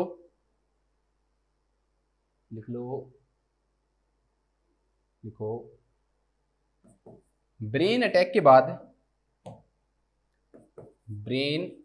बाद मतलब सेरेब्रोवास्कुलर एक्सीडेंट या स्ट्रोक के बाद, ब्रेन अटैक के बाद कोमा, अगर पेशेंट कोमाटोज हो जाता है, अगर पेशेंट कोमाटोज हो जाता है तो नर्स को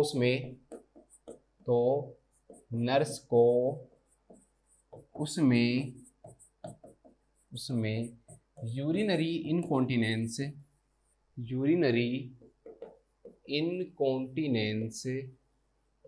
को आइडेंटिफाई करना चाहिए,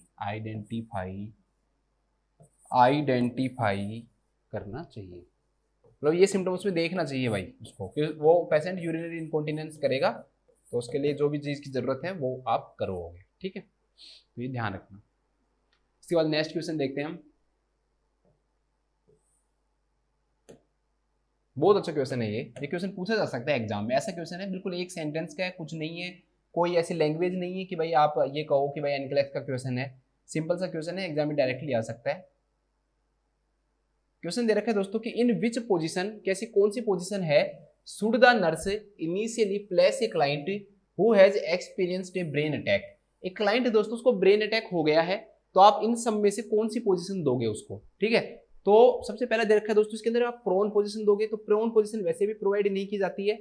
पेशेंट को प्रोन पोजीशन देने के कारण उसको डिफिकल्टी हो सकती है, उसको डिफिकल्टी इन रेस्पिरेशन हो सकता है, ठीक है, उसको और भी कई सारी जैसे प्रेशर अल्सर होने के चांसेस भी ज्यादा बढ़ सकते हैं अगर आप कंटिन्यूअसली उसको प्रोन पोजीशन में रखोगे, तो वो भी हो सकता है। और डिफिकल्टी इन ब्रीथिंग के चांसेस भी क्या होते हैं, देखने को मिलते हैं, और एस्पिरेशन के चांसेस भी क्या हो सकते हैं दोस्तों, इंक्रीज हो सकते हैं। तो इन सभी कंडीशन के कारण हम प्रोन पोजीशन नहीं देते हैं। दूसरा दोस्तों सुपाइन पोजीशन, सुपाइन पोजीशन भी दोस्तों ऐसे क्लाइंट को हम नहीं देते हैं। ऐसे कहते हैं कि जिस भी पेशेंट को हम सुपाइन पोजीशन देते हैं ना, तो सुपाइन पोजीशन देने के कारण जो आपकी जो टंग है उसका बैकवर्ड मूवमेंट होता है, और जो टंग है दोस्तों यहाँ पर क्या कर देती है, ओक्लूजन कर देती है। यहाँ पे ओक्लूजन करने के कारण क्या होगा कि भाई सेरेब्रोवास्कुलर एक्सीडेंट का पेशेंट है, तो सीक्रेशन जो बाहर आएंगे ना वो वापस से कहाँ जाएंगे, अंदर जाएंगे, और अंदर जाने के बाद वो किस में जा सकते हैं दोस्तों, ट्रैकिया में जा सकते हैं, और वो पेशेंट क्या कर सकता है दोस्तों, एस्पिरेट कर सकता है। तो एस्पिरेशन का जो रिस्क है दोस्तों वो क्या हो जाता है, इंक्रीज हो जाता है। एस्पिरेशन का जो रिस्क वो क्या हो जाता है, इंक्रीज हो जाता है, क्योंकि ऐसे पेशेंट के अंदर गैग रिफ्लेक्स क्या हो जाता है, एब्सेंट हो जाता है। ठीक है, गैग रिफ्लेक्स क्या हो सकता है, ऐसे पेशेंट के अंदर क्या हो सकता है दोस्तों, एब्सेंट हो सकता है। और गैग रिफ्लेक्स एब्सेंट हो गया तो उसको पता नहीं है कि सीक्रेशंस को मुझे फेरिंग्स के अंदर ले जाना है या उसको ट्रेकिया के अंदर ले जाना है, तो सीक्रेशंस कहाँ चले जाएंगे दोस्तों, ट्रेकिया में चले जाएंगे। और अगर ट्रेकिया में सीक्रेशन चले गए तो उस पेशेंट को क्या हो जाएगा, एस्पिरेशन हो जाएगा, एस्पिरेशन कर लेगा, वो एस्पिरेट कर लेगा। इसलिए एस्पिरेशन को रोकने के लिए भी हम सुपाइन पोजीशन नहीं देते हैं। और ट्रेंडलेनबर्ग पोजीशन भी हम ऐसे क्लाइंट को नहीं देते हैं। ट्रेंडलेनबर्ग पोजीशन देने से जो आईसीपी है दोस्तों उसके ऊपर भी फर्क पड़ेगा, इंट्राक्रैनियल जो प्रेशर है वो भी इंक्रीज हो सकता है। ठीक है, इसलिए ऐसे पेशेंट को हम जो ट्रेंडलेनबर्ग जो पोजीशन है दोस्तों वो भी प्रोवाइड नहीं करते हैं। तो ऐसे पेशेंट को कौन सी पोजीशन देंगे, बताओ कौन सा आंसर आएगा, लेटरल। वेरी गुड, शाबाश, सभी को बहुत बहुत धन्यवाद, आपने एकदम सही आंसर दिया, लेटरल इसका आंसर आएगा। लेटरल क्या होगा दोस्तों, लेटरल पोजीशन देने से ये माना जाता है कि जो सीक्रेशंस जो होते हैं ना वो ग्रेविटी के कारण जो है ना, लेटरल जो पोजीशन के अंदर जो पेशेंट जाता है तो ग्रेविटी के कारण जितने भी जो सीक्रेशंस हैं वो नेजोफेरिंक्स के अंदर चले जाते हैं, और नेजोफेरिंक्स से वो वापस अंदर किस में जाएंगे दोस्तों, वो इसोफेगस से स्टोमक के अंदर चले जाते हैं, न कि वो किसके अंदर एंटर करते हैं, ट्रैकिया में एंटर नहीं करते हैं। क्यों, क्योंकि ऐसे पेशेंट के अंदर गैग रिफ्लेक्स एब्सेंट रहता है और एस्पिरेशन के चांसेस रहते हैं। तो एस्पिरेशन के चांसेस को कम करने के लिए दोस्तों ऐसे पेशेंट को हम क्या देते हैं, लेटरल पोजीशन देते हैं। ठीक है, एस्पिरेशन के चांसेस को प्रिवेंट करने के लिए, एस्पिरेशन के चांसेस को प्रिवेंट करने के लिए दोस्तों कि भाई एस्पिरेशन नहीं हो, हम उस पेशेंट को कौन सी पोजीशन प्रोवाइड करते हैं दोस्तों, लेटरल पोजीशन प्रोवाइड करते हैं। तो सिंपल सा क्वेश्चन याद रख लेना कि भाई ब्रेन अटैक आ गया तो ऐसे क्लाइंट को कौन सी पोजीशन दोगे, तो कौन सी पोजीशन देते हैं दोस्तों, उनको हम एस्पिरेशन को रोकने के लिए लेटरल पोजीशन प्रोवाइड करते हैं। तो लिखो कि ब्रेन अटैक के बाद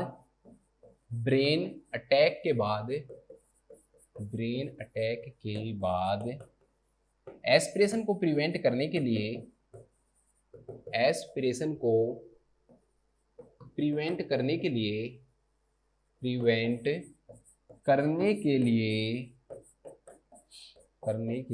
हम पेशेंट को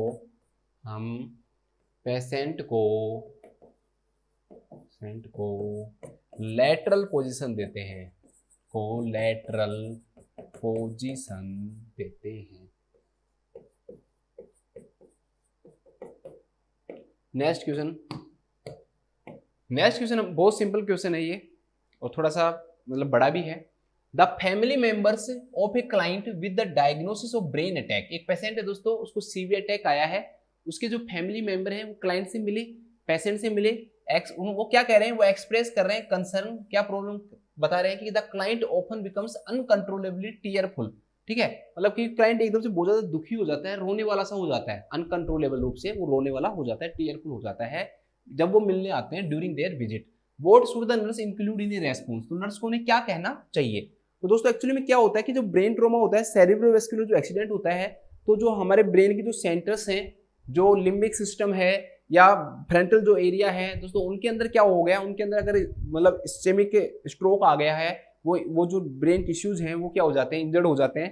तो ऐसे पेशेंट के अंदर दोस्तों इमोशनल लेबिलिटी देखने को मिलती है, मतलब इमोशनल रूप से ये पेशेंट क्या हो जाते हैं दोस्तों, इमोशनल रूप से इनके अंदर मतलब कि हाईएस्ट लेवल चला जाता है। हाईएस्ट का मतलब कि एकदम से बहुत खुश रहना, एकदम से बहुत ज्यादा दुखी रहना, उस लेवल के अंदर चले जाते हैं। तो इसे हम किस नाम जानते हैं, इमोशनल लेबिलिटी के नाम से जानते हैं। उसका रीजन क्या है, डिजीज, मतलब उसके ब्रेन के अंदर ऐसी कंडीशन हो रखी है, उसके कारण से आया, न कि वो पेशेंट के मिलने, उनके फैमिली के मेंबर से मिलने से अपनी डिजीज के कारण आया है उसका, कि भाई उसकी जो डिजीज है ना वो उस कंडीशन में है, उसकी जो ब्रेन की जो टिश्यूज हैं जो उसके बिहेवियर को कंट्रोल करते हैं ना, उनके अंदर क्या हो गया है, डिस्ट्रक्शन हो गया है। तो इसके कारण ये जो ब्रेन जो ट्रॉमा है दोस्तों, उस ब्रेन ट्रॉमा के कारण जो पेशेंट है उसके अंदर क्या आता है, इमोशनल लेबिलिटी आता है। ठीक है, इमोशनल रूप से वो क्या हो जाता है, अनकंट्रोल हो जाता है, कंट्रोल नहीं कर पाता है। ठीक है, तो इसे हम किस नाम जानते हैं, इमोशनल लेबिलिटी के नाम से जानते हैं। तो इमोशनल जो लेबिलिटी है ना दोस्तों, emotional liability is associated with brain trauma, कि इमोशनल लेबिलिटी है वो ब्रेन ट्रॉमा के कारण आ रही है, उसके कारण वो पेशेंट दुखी हो रहा है, वो अपने फैमिली मेंबर से मिलने से दुखी नहीं है। अगर वो वैसे भी नॉर्मल कंडीशन के अंदर भी ऐसे पेशेंट क्या पाए जाएंगे, इमोशनल लेबिलिटी के अंदर ही पाए जाते हैं, अपने आप पर इमोशनल रूप से वो क्या नहीं कर पाते हैं, कंट्रोल नहीं कर पाते हैं। ठीक है, तो इस क्वेश्चन का राइट आंसर ऑप्शन फर्स्ट हो जाएगा। बाकी के ऑप्शन भी एक बार देख लेते हैं हम।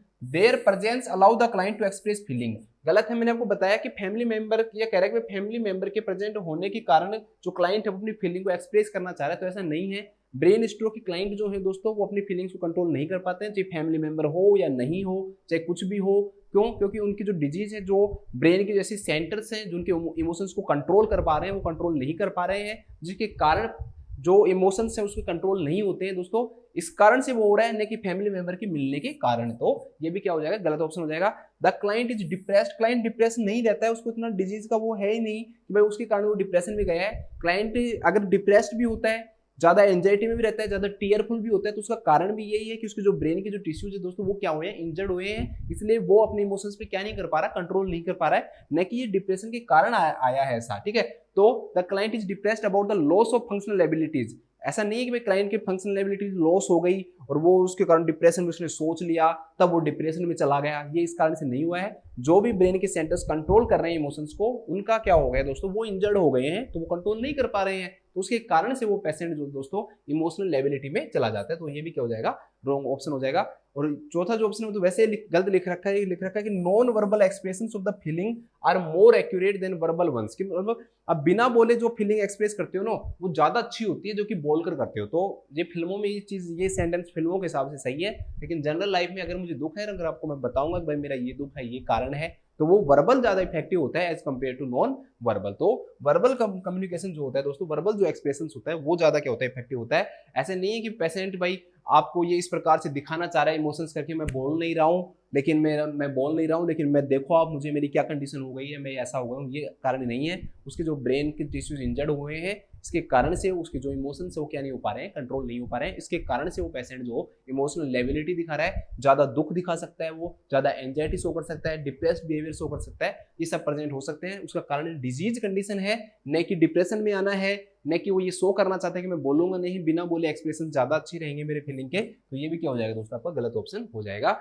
हमेशा वर्बल एक्सप्रेशन जो फीलिंग होते हैं वो मोर एक्यूरेट होते हैं as compare to non verbal. ठीक है, तो राइट आंसर क्या हो जाएगा, emotional labilities associated brain trauma. तो लिख लो, ब्रेन अटैक के पेशेंट में, ब्रेन अटैक के पेशेंट में ब्रेन टिश्यूज के डिस्ट्रैक्शन के कारण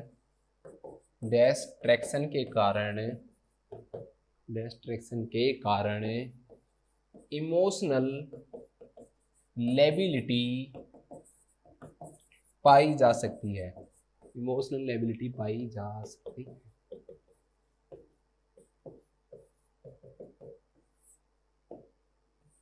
नेक्स्ट क्वेश्चन देखते हैं। ये तो बहुत सिंपल क्वेश्चन है, इसमें हमें बिल्कुल भी टाइम नहीं देना, ये इसमें नहीं ज्यादा दिमाग लगाना है, बस ज्यादा दिमाग लगाओगे तो गलत कर दोगे। बहुत सिंपल क्वेश्चन है दोस्तों। क्वेश्चन सिर्फ इतना सा है कि which function must be addressed in the plan of care when a client has dysphagia. अगर मान लो दोस्तों सेरेब्रोवास्कुलर एक्सीडेंट का क्लाइंट है, वैसे भी कोई क्लाइंट है आपके पास आ रहा है, उसको डिस्फेजिया हो रहा है, तो आप किस चीज पे फोकस करोगे? डिस्फेजिया का जो क्लाइंट है दोस्तों, उसमें कौन सा फंक्शन आप वो करोगे? भाई डिस्फेजिया का मतलब क्या होता है? Difficulty in swallowing. तो आप बस इस चीज पर ही तो ध्यान दोगे कि पेशेंट सही तरह से स्वेलो कर पा रहा है या नहीं कर पा रहा, कोई भी चीज खा रहा है उसको स्वेलो कर पा रहा है या नहीं कर पा रहा है वो, ठीक है, पानी पी रहा है उसको स्वेलो कर पा रहा है या नहीं कर पा रहा, बस यही तो क्वेश्चन है। कुछ नहीं करना भाई, ज्यादा दिमाग लगाना ही नहीं है। कि डिस्फेजिया का जो क्लाइंट है दोस्तों, उसके आप प्लान ऑफ केयर पे किस चीज पे फोकस दोगे? उसकी स्वेलोइंग पे फोकस दोगे। क्यों? क्योंकि उसकी डिफिकल्टी इन स्वेलोइंग हो जाएगी डिस्फेजिया में। तो लिख लो बस, ज्यादा टाइम वेस्ट मत करो। बाकी की चीजें बताने की जरूरत नहीं है कि भाई राइटिंग, फोकसिंग, अंडरस्टैंडिंग, तो ये चीजें तो आएंगी नहीं इसमें। डिस्फेजिया का मतलब ये तो होता ही नहीं है। तो लिख लो, लिखो, सीधा लिख लो, डिस्फेजिया के क्लाइंट में, डिस्फेजिया के क्लाइंट में नर्स को स्वेलोविंग पर फोकस करना चाहिए, स्वेलोविंग पर फोकस करना चाहिए, स्वेलोविंग पे फोकस करना चाहिए।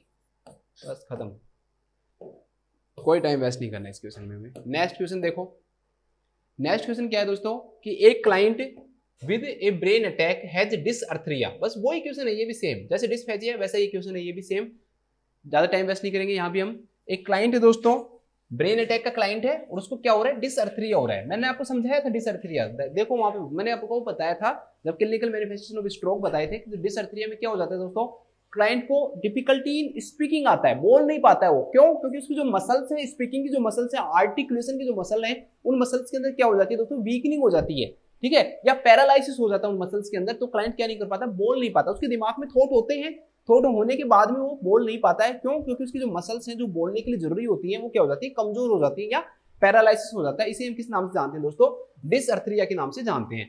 तो what should the nurse include in the plan of care to address this problem. तो भाई क्या करना चाहिए आपको ऐसे क्लाइंट के लिए, रूटीन हाइजीन करो। भाई एक बताओ, उसको बोलने में प्रॉब्लम है और आप उसके हाइजीन पे ध्यान रखोगे, मतलब फोकस इस समय सिम्टम के अकॉर्डिंग पूछ रहा है ये कि भाई किसी पर्सन को बोलने में दिक्कत हो रही है, डिफिकल्टी इन स्पीकिंग हो रहा है due to weakening of muscle, तो आप हाइजीन पे फोकस करने से क्या वो सही बोलने लग जाएगा?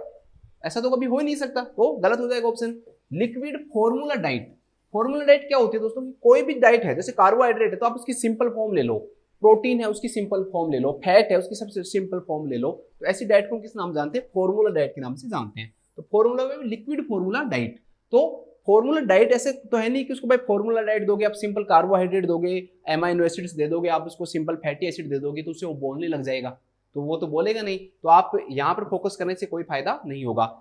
इसके बाद दे रखा है दोस्तों प्रिवेंशन ऑफ एस्पिरेशन। तो एस्पिरेशन का प्रिवेंशन होने से और स्वेलोइंग में प्रॉब्लम होने से दोनों अलग अलग चीजें हैं कि भाई वो एस्पिरेशन नहीं कर पाएगा, उसको आपको प्रिवेंट करना है। तो ऐसा कुछ लेना देना उसका है नहीं कि भाई एस्पिरेशन से प्रिवेंट करने से आप रोकोगे उसे। अगर यहाँ पर गैग रिफ्लेक्स के एब्सेंस देता तब हम लिखते कि हाँ भाई उसको प्रिवेंशन ऑफ एस्पिरेशन से हमें बचाना है। अगर ये दे रखा होता कि भाई गैग रिफ्लेक्स क्या हो जाता है, एब्सेंट हो जाता है, तब हम ये देते। तो लास्ट बस सिंपल सा क्वेश्चन है दोस्तों कि कोई भी पर्सन है दोस्तों बोल नहीं पा रहा, तो सिंपल सी बात है कि उसको डिफिकल्टी होगी किस चीज के अंदर, कम्युनिकेशन में। तो इफेक्टिव जो कम्युनिकेशन है उसके अंदर क्या हो जाएगी, उस पेशेंट को डिफिकल्टी हो जाएगी। बस यही ध्यान रखना है, और क्या करना है तो लिख लो।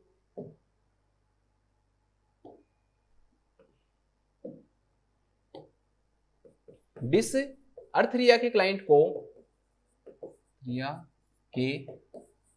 को डिफिकल्टी इन स्पीकिंग होती है, डिफिकल्टी इन स्पीकिंग होती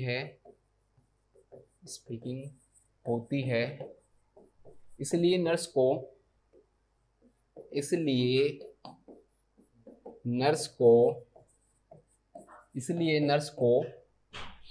को इफेक्टिव कम्युनिकेशन पर फोकस करना चाहिए। भाई उसको टाइम देना चाहिए। भाई बोलते समय ऐसे नहीं है कि आप जल्दबाजी कर रहे हो, सुन नहीं रहे हो कि बोल ही नहीं पा रहा, उसका मजाक उड़ा रहे हो। रीइंफोर्स करना चाहिए, उसे ज्यादा से ज्यादा फोकस करना चाहिए।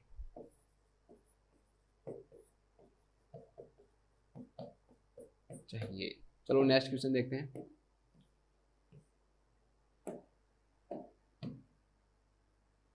ये बहुत अच्छा क्वेश्चन है। एक client with a brain attack has right hemiplegia. एक क्लाइंट है दोस्तों, उसको राइट साइड हेमीप्लेजिया हो रहा है, ठीक है। राइट साइड की जो बॉडी है दोस्तों उसके अंदर क्या, उसको वीकनेस है, सॉरी पैरालाइसिस है, ठीक है। प्रेसिस होगा तो वीकनेस है, प्लेजिया तो पैरालाइसिस है। तो राइट साइड की जो बॉडी है दोस्तों उसमें उसको क्या हो रहा है, पैरालाइसिस हो रहा है। व्हाट अकर्स, क्या हो if the nurse uses the client's right arm, client के राइट आर्म को यूज करे to obtain a blood pressure reading. अब सिंपल ये कह रहा है भाई कि राइट साइड में मान लो पैरालाइसिस हो रहा है और जो पेशेंट, जो नर्स है ना, वो इसी से क्या ले रही है दोस्तों, बीपी ले रही है। राइट आर्म से क्या ले रही है, बीपी ले रही है। तो उसके लेने से क्या फर्क पड़ेगा? अगर आप राइट आर्म से बीपी लोगे तो क्या फर्क पड़ेगा अगर इस पेशेंट की इस आर्म पे क्या हो रहा हो दोस्तों, पैरालाइसिस हो रहा हो। तो ऐसा माना जाता है कि मसल्स जो टोन है ना वो कम हो जाती है। बस सिंपल सी बात है, मसल्स के अंदर टोन तो रहेगी नहीं, क्योंकि पैरालाइसिस ही हो गया तो कहां पर मसल्स की टोन बचेगी? मसल्स की जो एबिलिटी है टोन की वो कहां बचेगी दोस्तों, कॉन्ट्रैक्शन रिलैक्सेशन करने की, वो नहीं बचेगी। तो जब मसल्स टोन क्या हो जाएगा, डिक्रीज हो जाएगा। और अगर आप उसी आर्म से क्या लोगे दोस्तों, बीपी लोगे, तो ऐसा बीपी लेने के कारण आपको थोड़ा सा बीपी क्या मिलेगा, कम मिलेगा, लोअर बीपी मिलेगा। जो नॉर्मल जो बीपी है जितना है उतना नहीं मिलेगा, मतलब कि वो जो रीडिंग आई वो क्या आई, इनएक्यूरेट आई। इसलिए हमें पैरालाइसिस की जो साइट है ना उस साइड से बीपी भी नहीं लेना चाहिए। क्यों? उस साइड से आप बीपी ले लोगे, वैसे पेशेंट को कोई प्रॉब्लम नहीं होगी कि भाई पेशेंट को कोई दिक्कत हो जाएगी, पेशेंट की डेथ हो जाएगी, या पेशेंट को और ज्यादा ब्रेन स्ट्रोक बढ़ जाएगा, थ्रोम्बस बढ़ जाएगा, कुछ नहीं होगा। लेकिन दिक्कत क्या होगी कि आप जो रीडिंग लोगे ना, वो रीडिंग क्या आएगी दोस्तों, इनएक्यूरेट आएगी, सही नहीं आएगी। तो उस साइड से बीपी लेने से क्या होगा दोस्तों, ये इनएक्यूरेट रीडिंग प्रोड्यूस करेगा। ठीक है, तो ये इसका राइट आंसर हो जाएगा। कारण क्या है, मसल टोन क्या हो जाती है, कम हो जाती है, इसके कारण बीपी थोड़ा सा क्या हो जाता है दोस्तों, लोअर आता है, कम आता है। ठीक है, सेकंड ऑप्शन कह रहा है कि hinders the restoration of function, कि भाई वो पेशेंट है ना ठीक हो रहा है, लेकिन ऐसे बीपी लेने से जो फंक्शन ठीक हो रहे थे, रिस्टोरेशन ऑफ फंक्शन हो रहा था, वो क्या हो जाएगा, रुक जाएगा। तो ऐसा तो है नहीं कि भाई बीपी उसके फंक्शंस को, उसका हाथ है वो काम करना शुरू कर रहा है, उसका जो हेमीप्लेजिया वो खत्म हो गया और आपने बीपी लिया और वापस से उसका हेमीप्लेजिया दोबारा से हो जाएगा। तो ऐसा तो कोई लेना देना इसका दूर दूर तक नहीं है। क्यों? क्योंकि मसल से डिपेंड नहीं है, उसका हाथ काम नहीं कर रहा, उसका हेमीप्लेजिया काम नहीं कर रहा। वो ऐसा नहीं कि भाई हाथ के कारण हेमीप्लेजिया हुआ है, वो तो किसी कारण हुआ है, ब्रेन के कारण हुआ है, और आपने बीपी का ब्रेन पे तो बांधा नहीं है कि उसके अंदर वो वापस से ठीक नहीं हो पाएगा। तो यहाँ पर हाथ पर बांधने से ऐसा कुछ नहीं होगा कि वो वापस से ठीक नहीं हो पा रहा है, उसके जो फंक्शंस हैं वो वापस से रिस्टोर नहीं हो पा रहे हैं। तो ये भी गलत ऑप्शन है। थर्ड जो ऑप्शन दे रखा है वो दे रखा है precipitates the formation of A thrombus, कि भाई आपने अगर यहाँ से बीपी ले लिया ना तो थ्रोम्बस बन जाएगा। तो बीपी लेने के कारण कोई थ्रोम्बस बनने का कोई चांस ही नहीं है। ठीक है, तो कोई भी थ्रोम्बस नहीं बनता है बीपी लेने से। अगर ऐसे बीपी लेने से थ्रोम्बस बनता तो वो तो यहाँ भी बन जाता है, जो आपका सही आता है उसमें भी बन जाता। तो गलत है ये। लास्ट क्वेश्चन दोस्तों वो क्या है, causes excessive pressure on the brachial artery, कि भाई ब्रेकियल आर्टरी के ऊपर प्रेशर कोज करता है। हाँ प्रेशर कोज करता है, वो तो आपके जो सही हाथ है उसमें भी प्रेशर कोज करेगा, उसमें नहीं, सब में प्रेशर कोज करेगा। भाई जब बीपी कप है वो इन्फ्लेट होगा, जब उसमें एयर भरेगी तो वो प्रेशर तो कोज करेगा ना, लेकिन कुछ समय के लिए करता है, टेम्पररी रूप से करता है, और उसके कारण कोई नुकसान होता नहीं है बॉडी को, कि भाई उसके कारण आप बीपी ले रहे हो और किसी पेशेंट की डेथ हो गई कि बीपी लेने के कारण ब्रेकियल आर्टरी कंप्रेस हो गई और मेरी डेथ हो गई, ऐसा तो होगा नहीं दोस्तों। तो एक्सेसिव प्रेशर लगता है, ठीक है, वो नॉर्मल है, कुछ समय के लिए है, लेकिन इसके कारण कोई भी प्रॉब्लम नहीं होती है। तो मेन सिर्फ और सिर्फ एक प्रॉब्लम जो होती है दोस्तों वो क्या होता है कि इनएक्यूरेट रीडिंग क्या होती है, उसके कारण प्रोड्यूस होती है। तो ये प्रोड्यूस करता है इनएक्यूरेट रीडिंग। चलो लिखो पेशेंट को, देखो ब्रेन स्ट्रोक के, ब्रेन अटैक के लिख लो, ब्रेन स्ट्रोक लिख लो, ब्रेन स्ट्रोक के पेशेंट को जिस साइड हेमीप्लेजिया होता है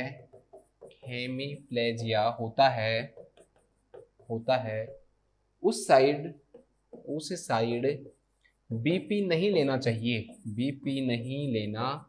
चाहिए, क्योंकि यह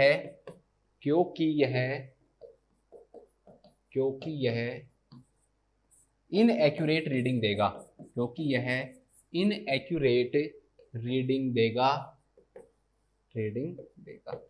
ब्रैकेट में लिख लो मसल टोन कम होने के कारण।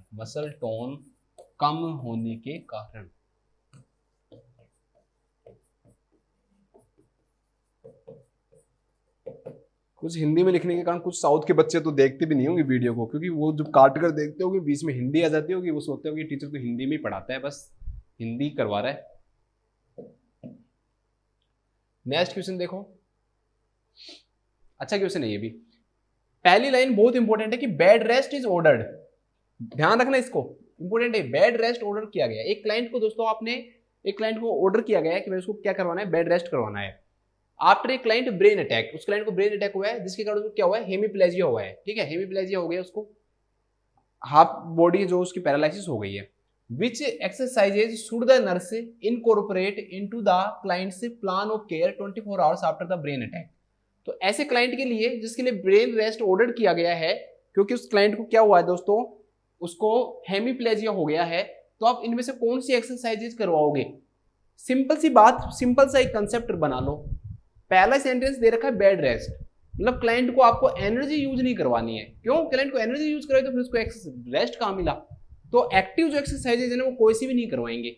तो कैसी एक्सरसाइज करवाएंगे, जिसमें हम खुद मूवमेंट करवाएंगे, उसका हाथ को पकड़ के ऐसे मूवमेंट करवा रहे हैं, इस हाथ को पकड़ के ऐसे मूवमेंट करवा रहे हैं, उसकी खुद की एनर्जी कोई भी यूज नहीं कर रहे।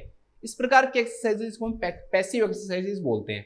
तो बस उस क्लाइंट को हम क्या करवाएंगे, passive range of motion exercises करवाते हैं ऐसे क्लाइंट को हम, ताकि उसको रेस्ट मिलता रहे और एनर्जी यूज उसकी नहीं हो। और खुद तो एक्टिव एक्सरसाइजेज कर भी नहीं पाएगा। क्यों? क्योंकि उसकी जो मसल्स है दोस्तों, उनके अंदर वैसे भी क्या है, वीकनेस है। तो वीकनेस होने के कारण वो पेशेंट जो है दोस्तों खुद भी एक्टिव एक्सरसाइज तो है नहीं कि आपने उसको 5 किलो का डंबल दे दिया और करो शाबाश लग जाओ, तो वो हो कर भी नहीं पाएगा वो। और दूसरी बात, अगर वो करेगा भी तो उसको फिर क्या नहीं मिल पाएगा, बेड रेस्ट नहीं मिल पाएगा। आपको सर हेमीप्लेजिया है दूसरी साइड से करवा देंगे हम तो, ठीक है, तो वो करेगा भी तो बेड रेस्ट नहीं मिल पाएगा, जो कि जरूरी है, क्योंकि पहले सेंटेंस में लिख रखा है पेशेंट को बेड रेस्ट देना जरूरी है। तो हम उसको कैसी एक्सरसाइज करवाएंगे, पैसिव एक्सरसाइज करवाएंगे, passive range of motion exercises करवाते हैं, एक्टिव एक्सरसाइजेज नहीं करवाते हैं, लाइट वेट लिफ्टिंग एक्सरसाइजेज भी नहीं करवाएंगे। टू द राइट साइड कह रहा है कि राइट साइड करवा दो, ठीक है, जो कोई सी भी साइड करवा रहे हो दोस्तों, वेट लिफ्टिंग करेगा तो वो रेस्ट कहाँ है, तो वो रेस्ट नहीं है। और आइसोटोनिक एक्सरसाइजेज मतलब कि जिसके अंदर भी मसल्स जो है दोस्तों उसके अंदर लेंथनिंग होती हो और फिर वापस से वो शॉर्टन होती हो, ऐसी एक्सरसाइज को हम किस नाम से जानते हैं, आइसोटोनिक एक्सरसाइजेज के नाम से जानते हैं। इस प्रकार की एक्सरसाइजेज जो आप मान लो हाथ में इस प्रकार से करो कि एक बार मसल्स की लेंथनिंग हुई, फिर वापस से रुकी, शॉर्टन हुई, छोटी हुई, फिर लेंथ हुई, फिर शॉर्टन हुई, तो ऐसी एक्सरसाइजेज को हम किस नाम जानते हैं, आइसोटोनिक एक्सरसाइजेज के नाम से जानते हैं। तो आइसोटोनिक एक्सरसाइजेज करवाएगा तो भी एनर्जी की जरूरत तो पड़ेगी ना, वेट लिफ्टिंग करवाएगा तो भी एनर्जी की जरूरत पड़ेगी, तो यहां भी हम नहीं करवाएंगे। एक्टिव एक्सरसाइजेज नहीं करवाएंगे, तो हम कैसी एक्सरसाइज करवाएंगे, passive range of motion exercises करवाते हैं। तो लिख लो, लिखो, अगर ब्रेन अटैक के बाद, अगर ब्रेन अटैक के बाद मरीज को बेड रेस्ट की सलाह दी जाती है, बेड रेस्ट की सलाह दी जाती है, सलाह दी जाती है, तो ऐसे पेशेंट को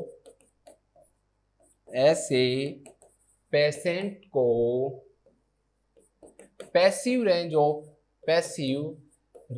ऑफ मोशन एक्सरसाइजेज करवानी चाहिए, of motion exercise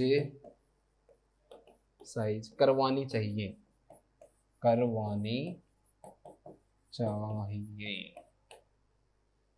last question देख लेते हैं आज की क्लास का हमारा।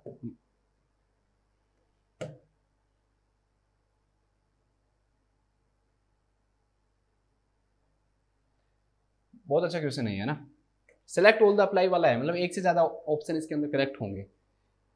विच clinical indicator does the nurse identify, इनमें से कौन सा ऐसा क्लिनिकल इंडिकेटर है दोस्तों जो नर्स क्या करेगी, आइडेंटिफाई करेगी, that suggest that a client is experiencing urinary retention and overflow after a brain attack. Brain attack के बाद क्लाइंट के अंदर मारो यूरिनरी रिटेंशन हो गया, इनकॉन्टिनेंस तो होता ही है, लेकिन यहाँ पर रिटेंशन की बात कर रहा है कि भाई कोई क्लाइंट है उसके अंदर मान लो यूरिनरी रिटेंशन हो जाए, तो इनमें से कौन से ऐसे सिम्टम्स हैं दोस्तों जो यूरिनरी रिटेंशन को दिखाते हैं। यूरिनरी रिटेंशन का मीनिंग समझना, सबसे पहली बात कि यूरिन रिटेंशन मतलब ये है दोस्तों कि जो यूरिन है ना वो ब्लैडर में आ चुका है, ऐसा नहीं कि यूरिन बन नहीं रहा है, यूरिन बन रहा है लेकिन यूरिन किसके अंदर है दोस्तों, ब्लैडर के अंदर है, उसे हम क्या बोलेंगे, यूरिन रिटेंशन बोलेंगे, कि यूरिन ब्लैडर में से बाहर नहीं आ रहा है, तो वो कंडीशन क्या कहलाएगी, यूरिनरी रिटेंशन कहलाएगी। यूरिन बन जरूर रहा है, ये जरूर ध्यान रखना। पहली चीज है एडिमा, तो एडिमा का और यूरिनरी रिटेंशन का कोई लेना देना नहीं है। एडिमा का मतलब तो क्या होता है दोस्तों कि जो इंटरस्टिशियल जो स्पेस है, जो सेल है, दो सेल के बीच में जो स्पेस है जिसे हम इंटरस्टिशियल स्पेस कहते हैं, उस स्पेस के अंदर अगर फ्लूइड फिल हो जाता है तो उसे हम किस नाम जानते हैं, एडिमा। अब एडिमा का और यूरिन का ब्लैडर में कलेक्ट होना, दोनों चीजें क्या है दोस्तों, अलग अलग हैं। तो एडिमा के कारण, बेस के कारण एडिमा होगा तो ये बिल्कुल गलत है, ठीक है। तो यूरिनरी रिटेंशन के कारण एडिमा होना गलत है। यूरिन रिटेंशन मतलब ये यूरिन बन रहा है, बनने में कोई प्रॉब्लम नहीं है, ठीक है, लेकिन बनने के बाद में दोस्तों जो यूरिन है वो बाहर नहीं आ पा रहा है, तो उसे हम यूरिन रिटेंशन कहेंगे, या आ भी रहा है तो किस वे में आ रहा है वो आगे बात करेंगे। सेकंड देखो तो ओलिगोयूरिया, देखो ओलिगोयूरिया आपको होगा सर वो ओलिगोयूरिया ही तो हो गया, उस पेशेंट के अंदर यूरिन नहीं आ रहा। तो दोस्तों एक्चुअली में हम अगर डीप कंसेप्ट में जाए ना तो ओलिगोयूरिया का मीनिंग ये होता है कि जो यूरिन जो है ना दोस्तों, जो 400 ml से कम बन रहा है 24 घंटे के अंदर, वो बनता ही नहीं है। ऐसा नहीं है कि भाई किडनी नहीं बनाती है, वो किडनी बनाती नहीं है यूरिन, ऐसा नहीं है कि यूरिन बाहर नहीं आ रहा, बाहर आना सिर्फ ओलिगोयूरिया नहीं है। हम डेफिनेशन में जरूर बोल देते हैं कि भाई 400 ml से कम 24 घंटे के अंदर अगर यूरिन पास आउट हो रहा है तो उसे ओलिगोयूरिया बोलते हैं हम, 100 ml से कम हो रहा है एन यूरिया बोल देते हैं, ऐसा नहीं है। एक्चुअली में ओलिगोयूरिया का मीनिंग क्या होता है दोस्तों कि जो किडनी है ना वो 400 ml यूरिन बना ही नहीं रही है 24 घंटे में। ऐसा नहीं कि मैं ब्लैडर के अंदर है फिर आप उसको ओलिगोयूरिया बोल रहे हो, तो वो ओलिगोयूरिया नहीं कहलाता है, ये भी आपको ध्यान रखना है, ठीक है। तो ये भी क्या हो जाएगा, गलत हो जाएगा। इसका एक जो ऑप्शन होगा that will B frequent voiding, उसको बार बार यूरिन आएगा, वो चाहे कर पाए या नहीं कर पाए, बार बार उसको क्या आता है दोस्तों, पैसा होता है। क्यों, क्योंकि जैसे यूरिन बाहर नहीं आ रहा, अगर यूरिन रिटेंशन हो रहा है, यूरिन का क्या हो रहा है दोस्तों, रिटेंशन हो रहा है, तो जो यूरिन है वो ब्लैडर के अंदर फिल होगा। अब जब ब्लैडर के अंदर यूरिन फिल होगा तो उसको क्या आएगा दोस्तों, उससे प्रेशर आएगा, क्योंकि प्रेशर तो क्रिएट करेगा ना वो, और प्रेशर के क्रिएट करने के कारण वो बार बार क्या करने जाएगा दोस्तों, यूरिन करने जाएगा, तो फ्रीक्वेंट वॉइडिंग जरूर प्रेजेंट रहेंगी उसके अंदर। और साथ में वॉइडिंग के साथ में दोस्तों यूरिन बाहर नहीं आ पा रहा। अब यूरिन बाहर नहीं आ पा रहा तो ब्लैडर क्या हो जाएगा, फुल हो जाएगा, और ब्लैडर जब फुल होगा दोस्तों वो भरा भरा दिखाई देगा। उसे हम किस नाम से जानते हैं, सुप्रा प्यूबिक डिस्टेंशन, क्योंकि इस जगह पे प्यूबिक रीजन है, यहाँ पर ब्लैडर है, तो सुप्रा प्यूबिक मतलब उससे ऊपर वाले रीजन पे जो ब्लैडर है दोस्तों वो फुल दिखाई देगा। आप यहाँ पर हाथ लगाओगे तो आप लोगों के ब्लैडर तो फुल है, वो बाहर नहीं आ पा रहा, तो सुप्रा प्यूबिक जो डिस्टेंशन है ना वो भी देखने को मिलेगा, और पेशेंट के अंदर फ्रीक्वेंट वॉइडिंग भी पाया जाएगा।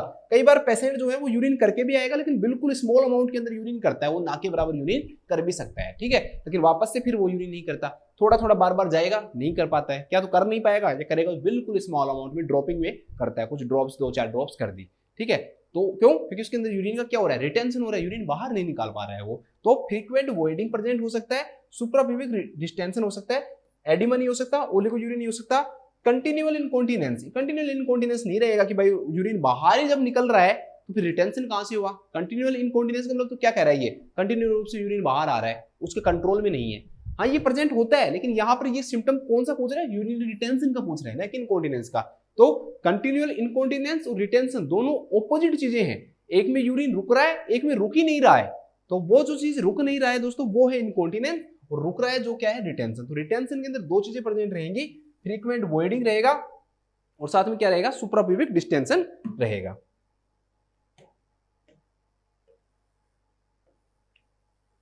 तो लिख लो, देखो ब्रेन अटैक के बाद, ब्रेन अटैक के बाद frequent voiding, frequent voiding and suprapubic distension, and suprapubic distension urinary retention को शो करते हैं, यूरिनरी रिटेंशन को शो करते हैं।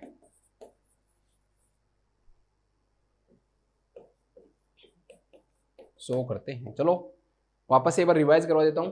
तो ये तो सिंपल सी बात है कि भाई यूरिन रिटेंशन आपको देखना है, तो एक तो आप क्या देखोगे, वहां पर सुप्राप्यूबिक एरिया में देखोगे कि वहां पर डिस्टेंशन तो नहीं है, और पेशेंट के अंदर फ्रीक्वेंट वॉइडिंग्स भी क्या हो सकती है, प्रेजेंट हो सकती हैं।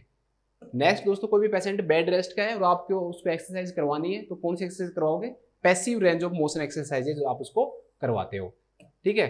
नेक्स्ट दोस्तों, अगर जो पेशेंट के जिस साइड हेमीप्लेजिया हो रहा है उस साइड हमें बीपी नहीं लेना चाहिए, क्यों, उस साइड बीपी लेने से इनएक्यूरेट जो रीडिंग है वो शो होती है। नेक्स्ट क्या है कि जिस पेशेंट को बोलने में प्रॉब्लम है, डिसअर्थरिया है, उसको मतलब इफेक्टिव कम्युनिकेशन नहीं कर पाएगा वो, वहां पर उसको इस चीज में प्रॉब्लम आएगी। और अगर उसको क्या हो रहा है दोस्तों, डिस्फेजिया हो रहा है, तो उसको डिफिकल्टी किस में होगी दोस्तों, स्वेलोविंग में होगी। और नेक्स्ट इसके बाद में नेक्स्ट क्वेश्चन जो है दोस्तों कि ऐसे जो पेशेंट होते हैं, सीबीए के जो पेशेंट होते हैं, उनके अंदर इमोशनली लेबिलिटी पाई जाती है, ठीक है, जो कि ब्रेन के ट्रॉमा के कारण आई है। पोजीशन कौन सी दोगे, लैटरल क्यों दोगे, एस्पिरेशन नहीं हो पाएगा, ठीक है। इसके अलावा दोस्तों कि कौन सा क्लिनिकल इंडिकेटर प्रेजेंट होता है, ब्रेन कोमाटोज वाला पेशेंट है उसके अंदर यूरिनरी इनकॉन्टिनेंस प्रेजेंट होता है। नेक्स्ट क्या है दोस्तों कि अगर मान लो कि सेरेब्रल एन्यूरिज्म हुआ है, वो रैप्चर हुआ है, तो कौन सा सिम्टम प्रेजेंट होगा, सीवियर हेडेक का जो सिम्टम है दोस्तों वो पेशेंट के अंदर क्या हो सकता है, प्रेजेंट हो सकता है। और ट्रांजिएंट इस्केमिक जो अटैक होता है दोस्तों, वो इसका क्या होता है, एक रिस्क फैक्टर होता है, ये शो करता है कि उस पेशेंट के अंदर आगे भी क्या आ सकता है, ब्रेन अटैक आ सकता है। तो ये हमारी एक छोटी सी क्लास थी, मैं आशा करता हूँ कि आप लोगों को समझ में आया होगा। आप लोग जुड़े रहो, स्ट्रॉन्ग रहो, घबराओ मत, सिलेक्शन हुआ भी नहीं है तो ऐसे नहीं है कि रोने लग गए, बैठ गए, हमें आगे दिखाना है कि हाँ हम भी कुछ कर सकते हैं, हम भी हमारे लाइफ के अंदर कुछ बनकर दिखाएंगे, ठीक है। तो आप सभी लोग मेरे साथ बने रहो, सभी अपना ध्यान रखो, स्वस्थ रहो, खुश रहो। Thank you so much.